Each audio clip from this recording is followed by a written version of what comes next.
നിങ്ങൾക്കുള്ള സമയം പരിമിതമാണ്. അതുകൊണ്ട് മറ്റുള്ളവരുടെ ജീവിതം അനുകരിക്കാൻ ശ്രമിക്കരുത്. നിങ്ങൾ ജീവിക്കേണ്ടത് നിങ്ങളുടെ ആഗ്രഹമനുസരിച്ചാണ്. തല ഉയർത്തി നോക്കുക, എങ്കിലേ നിങ്ങൾക്ക് എത്തിപ്പിടിക്കാനുള്ള ആകാശം കാണാനാകൂ. എന്നാൽ ഇടയ്ക്കിടയ്ക്ക് തല താഴ്ത്തി നോക്കുക, നിങ്ങളുടെ വേരുകൾ മറക്കാതിരിക്കാൻ. ജീവിതത്തിലെ പ്രശ്നങ്ങളല്ല, പ്രശ്നങ്ങളോട് നമ്മൾ പ്രതികരിക്കുന്ന രീതിയാണ് നമ്മുടെ വിജയവും പരാജയവും നിശ്ചയിക്കുന്നത്. തോൽക്കാൻ മനസ്സില്ലാത്തവർക്കേ വിജയം കൈവരൂ. ഓരോ തോൽവിയും ഓരോ പാഠങ്ങളാണ്.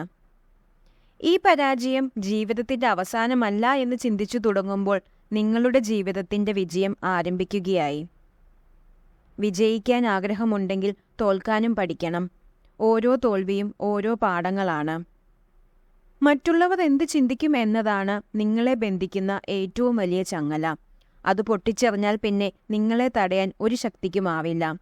ഭയം സ്വാഭാവികമാണ്, പക്ഷേ നമ്മുടെ ലക്ഷ്യത്തിൽ നിന്ന് നമ്മുടെ കാഴ്ചയെ മറയ്ക്കാൻ ആ ഭയത്തെ നമ്മൾ അനുവദിച്ചുകൂടാ.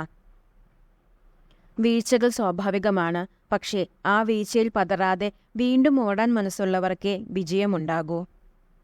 മനസ്സിന് എന്തിനേയും താങ്ങാൻ കരുത്തുണ്ടെങ്കിൽ ശരീരം താനേ ലക്ഷ്യത്തിലേക്ക് കുതിക്കും. എന്നാൽ മനസ്സിന് കരുത്തില്ലെങ്കിൽ ശരീരം എത്ര ബലവത്തായിട്ടും കാര്യമില്ല. ഒരിക്കൽ പോലും പരാജയപ്പെടാത്ത വിജയത്തിലെത്തിയ ഒരാളെയെങ്കിലും നിങ്ങൾ കണ്ടിട്ടുണ്ടോ? ഇല്ലെങ്കിൽ പരാജയപ്പെടാൻ നിങ്ങളും ഭയക്കേണ്ടതില്ല.